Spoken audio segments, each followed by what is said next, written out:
రాజకీయ కారణాలతో తొలగించిన స్కీమ్ వర్కర్లను బేషరతుగా విధుల్లోకి చేర్చుకోవాలని కోరుతూ సిఐటియు ఆధ్వర్యంలో స్కీమ్ వర్కర్లు కాకినాడ నగరంలో కదం తొక్కారు. సోమవారం స్కీమ్ వర్కర్లు కలెక్టరేట్ నుండి జ్యోతిబా పూలే విగ్రహం వరకు ర్యాలీగా వెళ్లి తిరిగి అక్కడి నుండి కలెక్టరేట్ కు ర్యాలీగా చేరుకున్నారు. అనంతరం కలెక్టరేట్ ఎదుట స్కీమ్ వర్కర్లు బైఠాయించి నిరసన తెలిపారు. ఈ సందర్భంగా సిఐటియు జాతీయ ఉపాధ్యక్షురాలు జి బేబిరాణి, జిల్లా సిఐటియు అధ్యక్షులు దువ్వా శేషబాబ్జీ, ఆశా వర్కర్స్ యూనియన్ జిల్లా ప్రధాన కార్యదర్శి Chandramalla Padma, AP anganwadi workers and helpers union జిల్లా అధ్యక్షురాలు దడాల పద్మ, ఏపీ వెలుగు వివోఏ ఉద్యోగుల సంఘం జిల్లా ప్రధాన కార్యదర్శి గంగా భవానీలు మాట్లాడుతూ, కాకినాడ జిల్లాలో తుని, కోటనందూరు, జగ్గంపేట, యు కొత్తపల్లి, కాకినాడ రూరల్తో పాటు కాజులూరు, తాళరేవు మండలాల్లో చిరుద్యోగులైన మధ్యాహ్న భోజన కార్యక్రమాలు, ఉపాధి హామీ ఫీల్డ్ అసిస్టెంట్స్, వెలుగు యానిమేటర్లను రాజీనామాలు చేయాలని తీవ్రమైన రాజకీయ ఒత్తిడి తెస్తున్నారని విమర్శించారు. కూటమి నాయకులను కట్టడి చేయకపోతే రాష్ట్ర వ్యాప్తంగా దీర్ఘకాలిక ఉద్యమాలకు సిద్ధపడతామని వారు హెచ్చరించారు.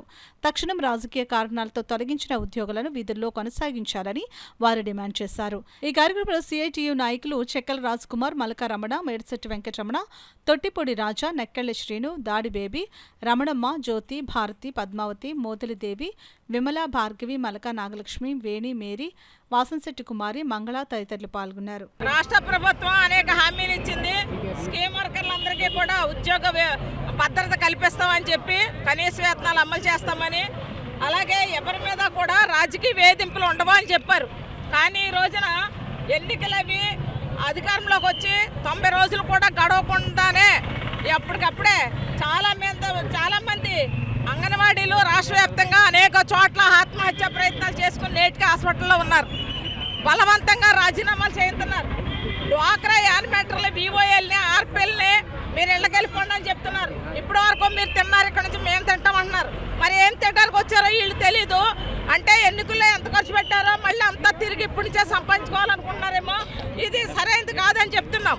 5 ఏళ్ళకోసారి ఇళ్ళకి పంపించేయాలి స్కీమ్ వర్కర్లు అనుకుంటే, 5 ఏళ్ళకోసారి ఒక ఎమ్మెల్యే, ఒక ఎంపీ, ఒక మంత్రి ఎలాగైతే ఓడిపోయి ఇళ్ళకి వెళ్ళిపోతున్నారో అలాగే వెళ్ళిపోవడానికి సిద్ధంగానే ఉన్నారు. అయితే ఆ ఎమ్మెల్యేలకి, ఎంపీలకి ఏదైతే 50,000 రూపాయల పెన్షన్ ఉందో ఆ పెన్షన్ వాళ్ళకి ఇచ్చే సకల సౌకర్యాలు స్కీమ్ వర్కర్లందరికి ఇస్తే వీళ్ళు ఎలాగ వెళ్ళిపోతారు. పోనీ 50,000 కూడా అవసరం లేదు, 25,000 ఇస్తే చాలు, 5 ఏళ్ళకోసారి వీళ్ళకి వెళ్ళిపోతారు. ఇది మీకు చెప్పదలిసాం. రాష్ట్ర వ్యాప్తంగా అన్ని కలెక్టరేట్ల ముందు ఈవేళ ఈ ఆందోళన జరుగుతుంది. దీన్ని మరింత ఉగ్రరూపం దాల్చకుండా, మరింత ఉధృతం కాకుండా ముఖ్యమంత్రి గారు కలగజేసుకుని తక్షణం రాజకీయ వేధింపులు ఆపాలి, ఉద్యోగ భద్రత కల్పించాలి, కనీస వేతనాలు అమలు చేయాలి. ఇది మేము చెప్పదలిసాం.